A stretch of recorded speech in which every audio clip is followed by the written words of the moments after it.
3 4 ಸಿಳ್ಳೆ ಹೊಡೆ ವೀರರಾಜ ಬಂದಾಯ್ತು ಡೊಲ್ಲು ಬಡೆ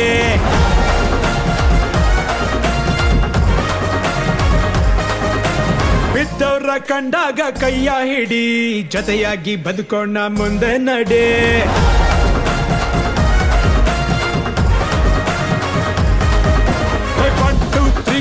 ಸಿಳ್ಳೆ ಹೊಡಿ ವೀರರಾಜ ಬಂದಾಯ್ತು ಡೋಲು ಬಡಿ ಬಿದ್ದವ್ರ ಕಂಡಾಗ ಕೈಯ ಹಿಡಿ ಜೊತೆಯಾಗಿ ಬದುಕೋಣ ಮುಂದೆ ನಡೆ ಆಗೋದು ತತ್ವಕ್ಕೆ ಆಗಲ್ಲ ಅಂದವನೇ ಗೀತೆಯಲ್ಲಿ ಶ್ರೀಕೃಷ್ಣ ಪರಮಾತ್ಮ ಇರೋ ತನಕ ಖುಷಿಯಾಗಿ ಇದ್ಬಿಟ್ಟು ಹೋಗೋಣ ನಗದಿದ್ರೆ ನಷ್ಟನೋ ಪುಣ್ಯಾತ್ಮ ದಂಡನಕ ಡಣಕನಕ ಸ್ಟೆಪ್ ಬಿತ್ತು ಸುಸ್ತು ಆದಾಗ ಹೊಡಿ ಸೋಡಾ ಶರ್ಬತ್ತು ದಂಡನಕ ಡಣಕನಕ ಸ್ಟೆಪ್ ಬಿತ್ತು ಸುಸ್ತು ಆದಾಗ ಹೊಡಿ ಸೋಡಾ ಶರ್ಬತ್ತು